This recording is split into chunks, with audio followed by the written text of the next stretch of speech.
ధూళినైన నన్ను దూతగా నిలిపావు. ఎన్నికలేని నన్ను ఏలికగా చేశావు. ధూళినైన నన్ను దూతగా నిలిపావు. ఎన్నికలేని నన్ను ఏలికగా చేశావు. భూమి విరిగి ఫలమిచ్చెను, మేఘమిరిగి వర్షమొచ్చెను. రొట్టె విరిగి వృద్ధి చెందెను, నన్ను విరిచి వాడుకోమయ్యా.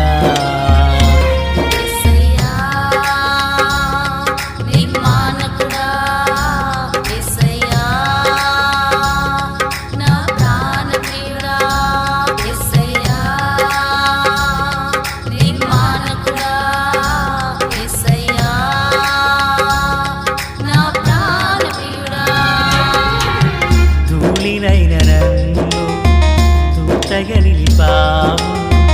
ఎన్నికలేని నన్ను ఏలికగా చేశావు. ధూళినైన నన్ను దూతగా నిలిపావు. ఎన్నికలేని నన్ను ఏలికగా చేశావు. మన ప్రభు అయినటువంటి యేసయ్య పరిశుద్ధమైన నామములో తండ్రి అయిన దేవాది దేవునికి నిత్యము స్తుతియు స్తోత్రములు, మహిమయు ఘనతయు ప్రభావములు యుగయుగములు ప్రభువునకే చెల్లునుగాక. ఆత్మీయులారా, బాగున్నారు కదా? దేవుని మహాకృపను బట్టి మరో పర్యాయం మనం ఇలాగున కలిసి దేవుని దైవవాక్యమును ధ్యానం చేయుటకుగాను మహాదేవుడు మనకు అనుగ్రహించిన ఈ మంచి తరుణాన్ని బట్టి మనం ప్రభువుని ఎంతగానో స్తుతించబద్దులమునై ఉన్నాము. దయగలిగిన ఆయన ఆత్మ చేత సమభూమి గల దేశమున ప్రభువు మనలను నడిపించునుగాక. ఆమేన్. ప్రియులారా, బాగున్నారు కదా? ఆగస్టు మాసపు చివరి దినములను ప్రభువు మనలను నడిపించున్నారు. కొద్ది దినాలలో మరి ఒక నూతనమైన మాసంలో మనం ప్రవేశించబోతున్నాం. సంతోషం. ప్రతిదినము వాక్యాన్ని వింటున్నారు కదా, ప్రార్థిస్తున్నారు కదా. మనము అనుదినము దేవుని వాక్యాన్ని చదివి విని ధ్యానించడం మన ఆత్మీయ జీవితానికి ఎంతో క్షేమాభివృద్ధిని కలుగజేస్తుంది. వాక్యము, ప్రార్థన రెండు మన జీవితంలో ఉండాలి.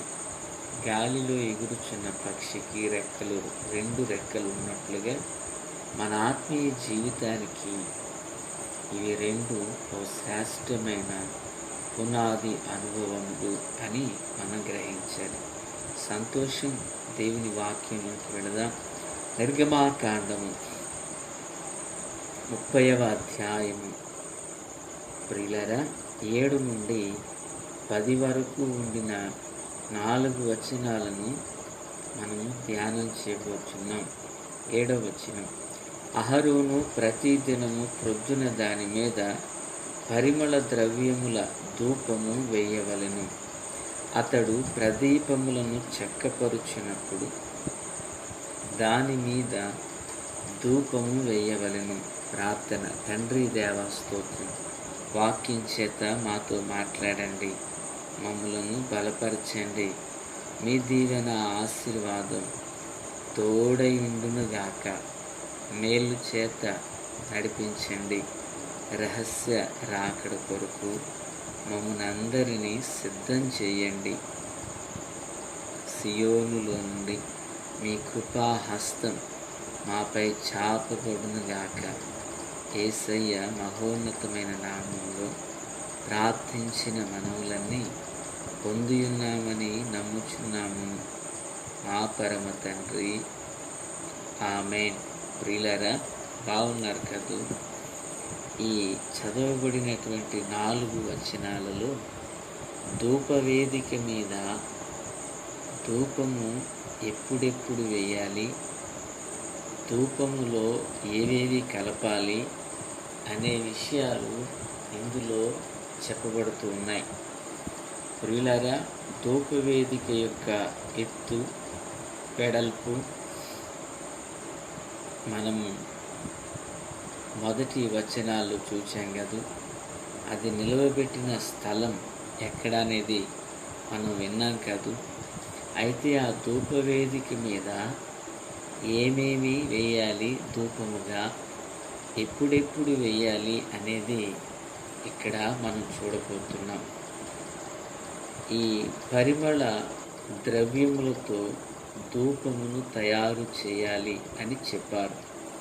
అయితే ఆ ధూపంలో ఏమేమి ఉండాలి?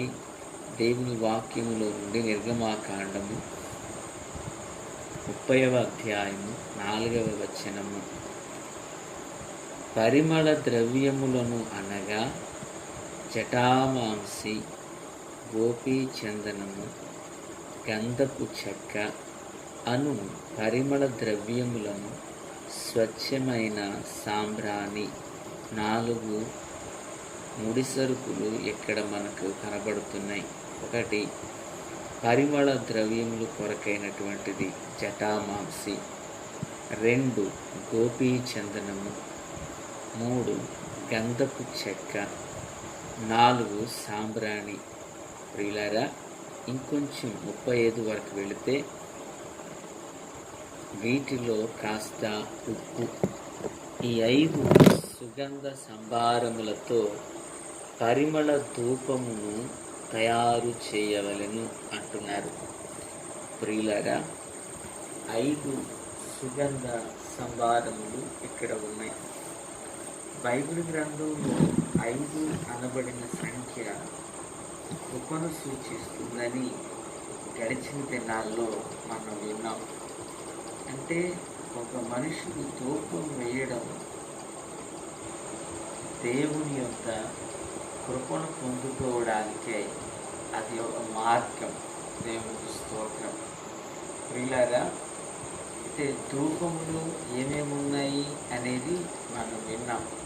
వీటిని ఆధ్యాత్మికంగా మనము మలుచుకున్నట్లయితే, భక్త తిమోతి రాజుల కొడుకును, అధికారుల కొడుకును, అందరూ సుఖముగాను సౌఖ్యముగాను మనము జీవించినట్లు విజ్ఞాపనములను, ప్రార్థనలను, యాచనలను చేయాలని చెప్తారు.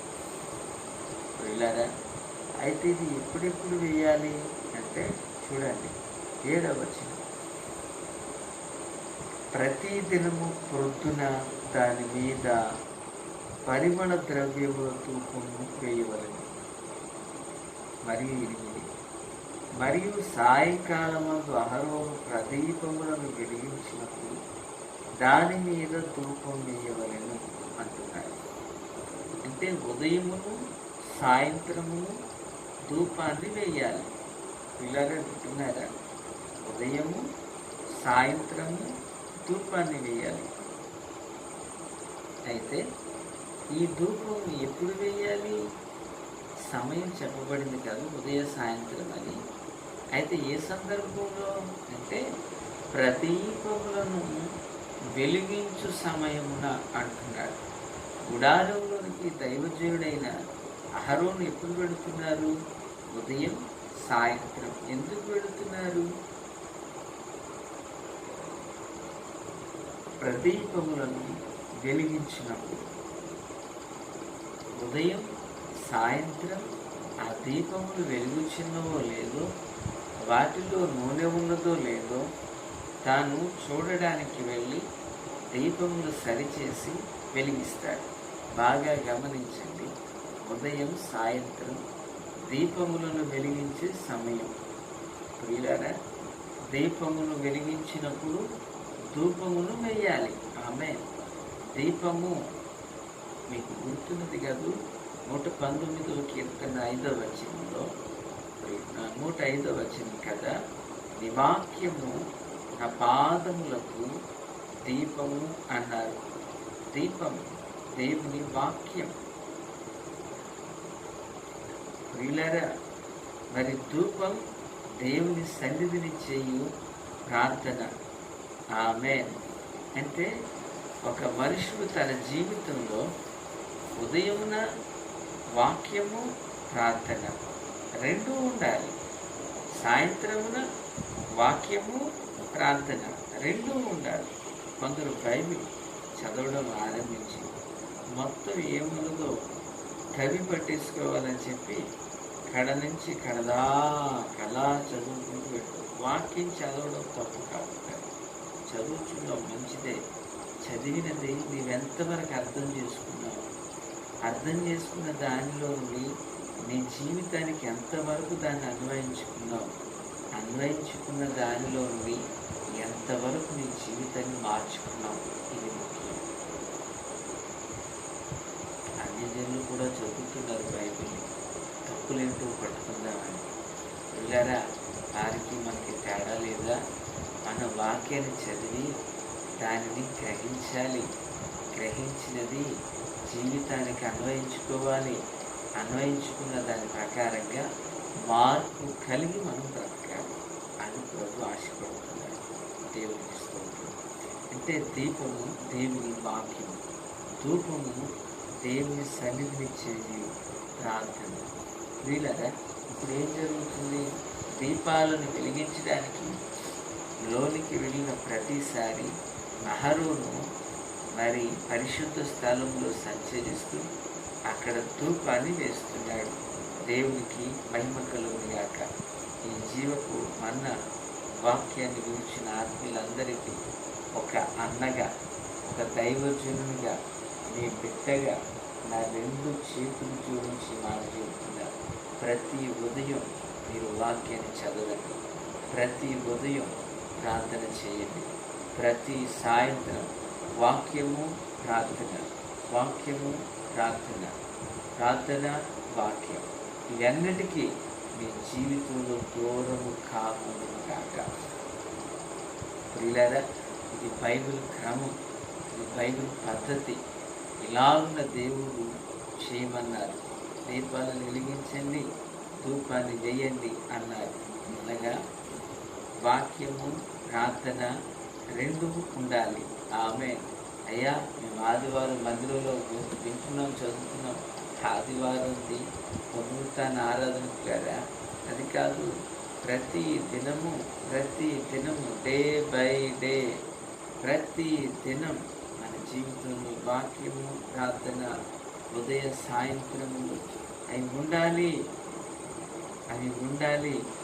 అలాగున ఉండినప్పుడు దీపాలను వెలిగించి ధూపమును వేసినప్పుడు దేవుడు ఏం చేయుచున్నారు?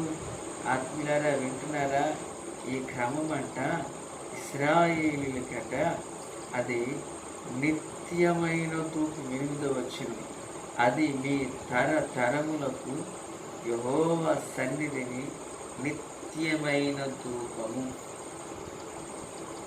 పిల్లరా, ఇది నిత్యము ఉండునది, కొద్ది రోజులు చేసి మానేది కాదు. ఈ వర్షాకాలం వెళ్ళగానే శీతాకాలం, చలికాలం స్టార్ట్ అవుతుంది. రోజులలో నియమించుకుంటూ భక్తి చేసే భక్తులు ఎంతోమంది పుట్టుకొడుకుల్లా పుట్టుకొస్తారు ఆయా రంగులతో. వీళ్ళరా, మన భక్తి అది కాదు. మన భక్తి ఎప్పటి వరకు తెలుసా? మన కంఠంలో ప్రాణం ఉన్నంత వరకు. అది మనం గుర్తుపెట్టుకుందాం. వారి గురించి మనకి ఎందుకులేండి, మనము మన భక్తి చేసుకుందాం. ప్రియులారా, ఇది ఇశ్రాయేలు నిత్యమైనటువంటి ధూపము. ఇది కొంతకాలం నుండి ఆగిపోయేది కాదు. ఇలాగున వేయుట ద్వారా, ఇలాగున చేయుట ద్వారా 10వ వచనం చివరి మాట, అది యెహోవాకు అతి పరిశుద్ధమైనది, పవిత్రమైనదంట దేవునికి. దేవుని ఎక్కడైతే పవిత్రత పరిశుద్ధత ఉందో అక్కడ ప్రభువు ఉంటారు. ఆమె అట్టి నిత్య నిబంధనలో మనమందరం నిలిచి ఉందుము గాక. ఆమేన్. Praise the lord.